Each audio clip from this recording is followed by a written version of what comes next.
Hi guys, good morning. This is Manay Gina and welcome back sa aking YouTube channel.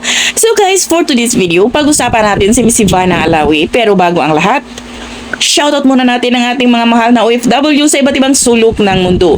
So mga mom and sir, Merry Christmas at sana masaya na sinilibrate nyo ang inyong Kapaskuhan. So guys, back to the topic tayo. Alam nyo ba na may pinahanap na lalaki si Miss Ivana Alawi? Yes, you heard it right guys. Pinahanap niya yung isang lalaki na nagdrawing ng kanyang mukha at naaliw, natuwa si Miss Ivana kaya kinuntak niya sa cellphone pero yun nga hindi makontak at yun, pinahanap ni Miss Ivana at syempre nahanap naman.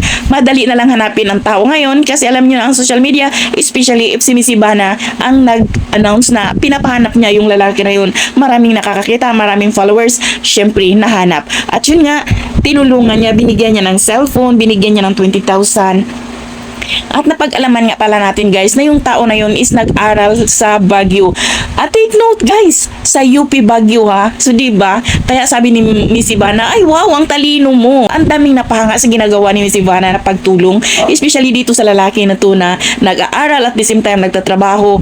At yun pala, hindi siya talaga taga Baguio, taga Mindanao siya, taga Bukidnon. Pero doon lang siya sa Baguio nag-aral kasi nga doon siya sa kanyang tiyahin nakatira. At ayun nga, sobrang tuwang-tuwa naman yung lalaki kasi siyempre nagkaroon siya ng cellphone at meron siyang 20,000 na pandagdag pambili ng laptop. So, sobrang nakakatuwa lang at mapahanga ka kay Miss Ivana na kung gaano siya kaganda, ganun din kaganda ang kanyang puso. So, yun lang guys. At Merry Christmas sa lahat. Sana lahat masaya ngayong Kapaskuhan. Bye! God bless everyone!